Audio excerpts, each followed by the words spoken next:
దేవుని కొరకు, దేవుని పని కొరకు రిస్క్ చేయాలి. హల్లెలూయా. మా సామాన్లన్నీ ఇంట్లో ఒక మూల పెట్టుకొని దాని మీద ఒక చాప కప్పి వచ్చిన వాళ్ళందరికీ ఆ ఇల్లు అప్పచెప్పేవాళ్ళం. మరి ఏం చేద్దాం, వాళ్ళు ఏమో ఇంట్లోనే ప్రార్థన చేస్తున్నారు, ఇంట్లోనే ఆరాధిస్తున్నారు. ఏం చేయాలి? మా అన్నయ్య నా అంత డెప్త్గా ఉండడు.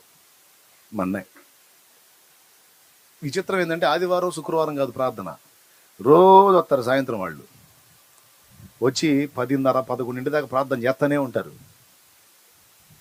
మా వాడు ఒకరోజు నన్ను పిలిచి అన్నాడు, బాయ్ భక్తి చేయాలి కానీ వాంతులు వచ్చిందా చేయకూడదు అన్నాడు. అబ్బాయి భక్తి చేయాలి కానీ విరక్తిగా మారకూడదు భక్తి. ఇదంతా ఏదో పిచ్చావారంగా ఉంది. అంటే వాడి బాధ ఏంటంటే 10 వాడు పండుకుంటాడు, ఆ పాకలోనే పండుకోవాలి వాడు.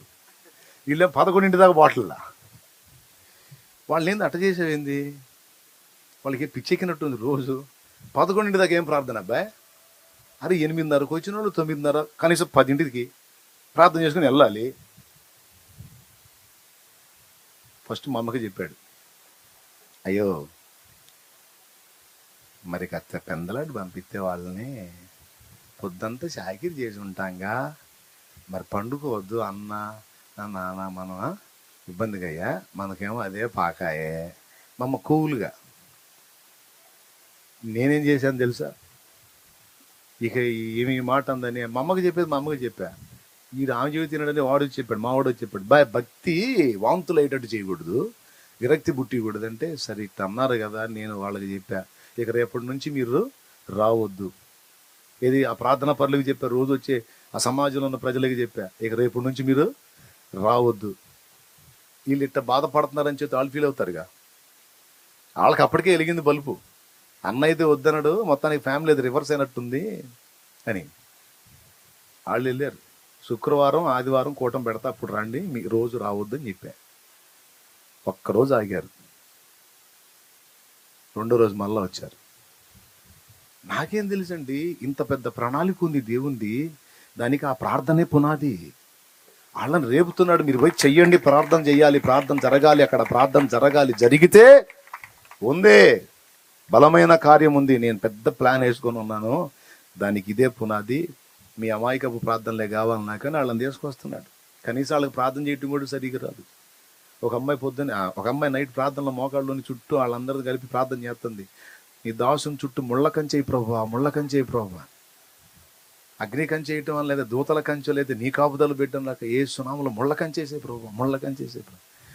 నేనన్నా నవ్వుతామ్మాయి, నా చుట్టూ ముళ్ళ కంచేస్తాను, నేను ఎటు పోవాలి? సరే బయటోడు శత్రువు రావద్దని ముళ్ళ కంచె చేసామ్మా, నేను ఎటు పోవాలి అన్న. అట్ట చేయకూడదా?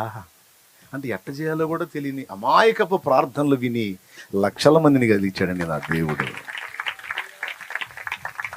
అది నేను మెహర్బానీ కోసం చెప్పడం, మీరందరూ ఎరిగిన విషయం, అది మీరందరూ తెలుసుకున్న విషయం. నా దేవునికి మహిమ కలుగును గాక. హల్లెలూయా.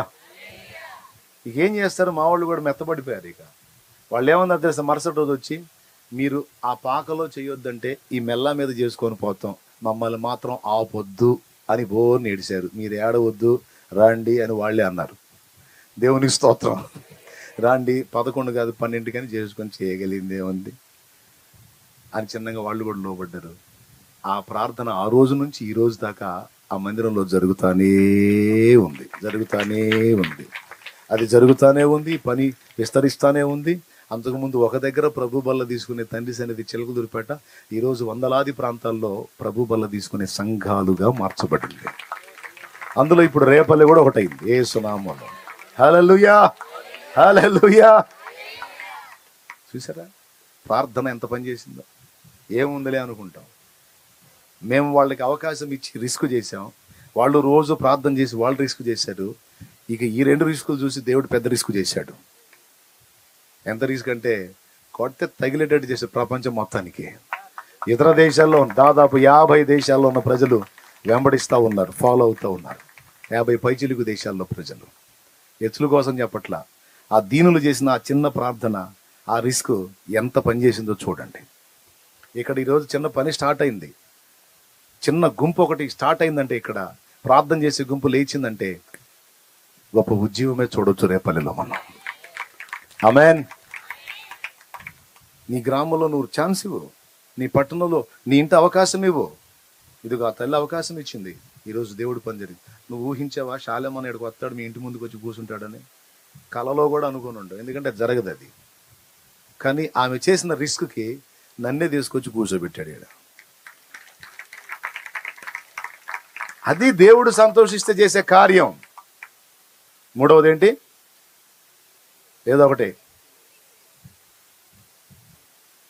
నాలుగవది ప్రతిఫలాపేక్ష లేకుండా. ఐదవది 10 మందికి చెప్పుకొని ఆరడిపరచడం కాదు, ప్రభు దగ్గరికి పరిగెత్తే నైజం. అది ఎంత అసాధారణమైందైనా సరే, నిరీక్షణకు అవకాశం లేని సమస్య అయినా సరే. చచ్చిపోయాడండి వాడు, కొట్టమిట్టాడుతూ ఉంటే పరిగెత్తితే అర్థం ఉంది. అయిపోయాడండి వాడు, ఇంకెట్ట బతుకుతాడండి అనుకోలామే. చచ్చినా సరే నా దేవుడు బతికిస్తాడు, నేను దేవుని దగ్గరికే పోతానని పరిగెత్తింది. దేవునికి మహిమ కలుగును గాక. ఐదవది ఏంటిది? 10 మందికి చెప్పి ఆరడిపరుచుకోవటం కాదు, ప్రభు పాదాల దగ్గరికి వెళ్ళి సమస్యను పెట్టి జయం పొందేటువంటి అనుభవం. ఈ 5 సుగుణాలు గిన్నెటి చన్నీళ్లు కాదు, తన ఇంట నివాసాన్ని ఏర్పాటు చేసినటువంటి శునేమీరాలు మనకు నేర్పుతుంది. ఈ అనుభవాలు మీరు పొందినట్లయితే మీరు కూడా గనురాళ్ళు అవుతారు. ఈరోజు ఆమె ఇల్లు చరిత్రలో నిలిచిపోయింది. ఈరోజు ఇక్కడ దేవుని పనికి అవకాశం ఇచ్చినటువంటి, ఆ స్థలం ఇచ్చిన బిడ్డలు కావచ్చు, ఈ కుటుంబం కావచ్చు, చరిత్రలో నిలబడిపోయే విధమైన పని చేశారు. అది చప్పట్లు కొట్టి దేవుని మయంపరచాల్సినటువంటి విషయం, గణపరచాల్సినటువంటి విషయం నా దేవుణ్ణి. ఇలాంటి సుబుద్ధి బిడ్డలకు ఇచ్చినందుకు. ఒకరేమో నివాసం ఇచ్చారు, ఒకరేమో ల్యాండ్ ఇచ్చారు. సొంత ల్యాండ్ కాదు మంది అది. మీలాంటి తల్లి ఎవరో సహోదరుడు ఇచ్చాడు, వేసుకోండి అన్న, వేసుకోండి, పరిచర్య జరిగించండి అని ఛాన్స్ ఇచ్చారు, వేసుకున్నాం. ఇక అందులో ఉండి మొర్ర పెడితే ఇక వచ్చింది, స్థలం వచ్చింది, స్థలం తాతయ్య కూడా వస్తాడు. దేవునికి స్తోత్రం. అన్నీ వస్తాయి, స్థలం వచ్చింది, మందిరం వచ్చింది, పరిచర్య వచ్చింది. నేను చెప్తున్నా, నీ ప్రాంతంలో రిస్క్ చేయగలవా? నీ ప్రాంతంలో ఆత్మను రక్షించడానికి నీ వంతు తోడ్పాటును అందించగలవా? ఈరోజు తీర్మానం చేసుకో. నువ్వు వెళ్ళి సువార్త ప్రకటించగలవా? నీ చుట్టూ ఉన్న వాళ్ళకి దేవుని పరిచయం చేయగలవా? దేవుని కోసం బ్రతకగలవా? ఆలోచించు, ఫలించు. కృప మనందరికీ తోడై ఉండును గాక. వెండి బంగారములు నాకు వలదు, పేరు ప్రఖ్యాతులు నాకు వలదు. వెండి బంగారములు నాకు వలదు, పేరు ప్రఖ్యాతులు నాకు వలదు. ఇహ భోగ భాగ్యాలు నాకు వలదు, ఇహ భోగ భాగ్యాలు నాకు వలదు. సిరి సంపదల ఆశ నాకు లేదు, సిరి సంపదల ఆశ నాకు లేదు. నీ పాద సన్నిధి నాకు చాలు, నీ పాద సన్నిధి నాకు చాలు. స్తుతి నీకే నా ప్రభు, స్తుతి నీకే నా ప్రభు. స్తుతి ఘనత మహిమలన్నీ నీకే యేసు ప్రభు. స్తుతి ఘనత మహిమలన్నీ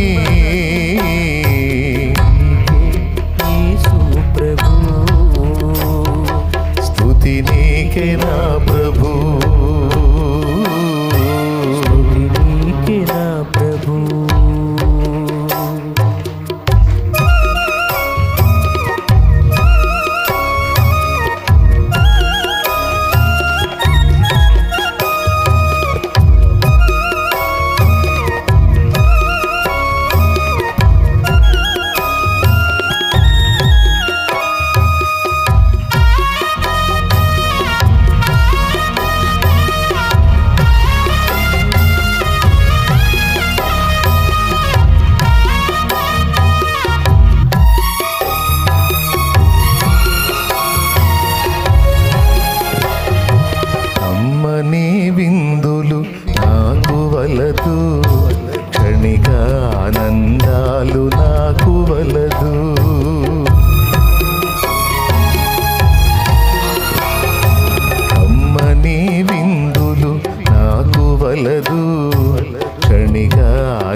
కిరీటాలు నాకు వలదు, కీర్తి కిరీటాలు నాకు వలదు, కలల సంచారాలు నాకు వలదు, ఈ భ్రమల సంచారాలు నాకు వలదు, నీ దివ్య కౌగిలే నాకు చాలు, నీ దివ్య కౌగిలే నాకు చాలు. స్తుతి నీకే నా ప్రభు, నీకే నా ప్రభు, స్తుతి ఘనత మహిమలన్నీ నీకే యేసు ప్రభు, స్తుతి ఘనత మహిమలన్నీ నీకే యేసు ప్రభు, స్తుతి నీకే నా ప్రభు, స్తుతి నీకే నా ప్రభు.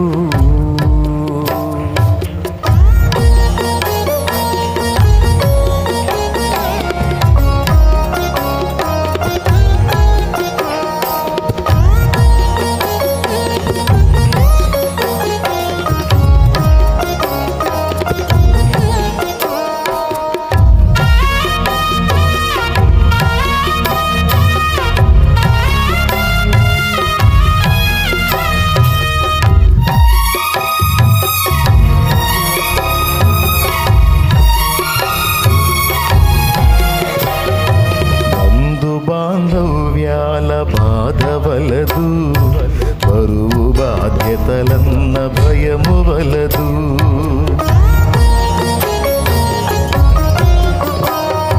బంధు బాంధవ్యాల బాధ వలదు, బరువు బాధ్యతలన్న భయము వలదు, నీ మధుర బంధమే నాకు చాలు, నీ మధుర బంధమే నాకు చాలు, నీవిచ్చు భాగ్యమే నాకు మేలు, నీవిచ్చు భాగ్యమే నాకు మేలు, నువ్వు మెచ్చు కార్యమే నాకు చాలు, నువ్వు హెచ్చు కార్యమే నాకు చాలు. స్తుతి నీకే నా ప్రభు, నీకే నా ప్రభు, స్తుతి ఘనత మహిమలన్నీ నీకే యేసు ప్రభు, స్తుతి ఘనత మహిమలన్నీ నీకే యేసు ప్రభు, స్తుతి నీకే నా ప్రభు, స్తుతి నీకే నా ప్రభు, స్తుతి ఘనత మహిమలన్నీ నీకే యేసు ప్రభు, స్తుతి ఘనత మహిమలన్నీ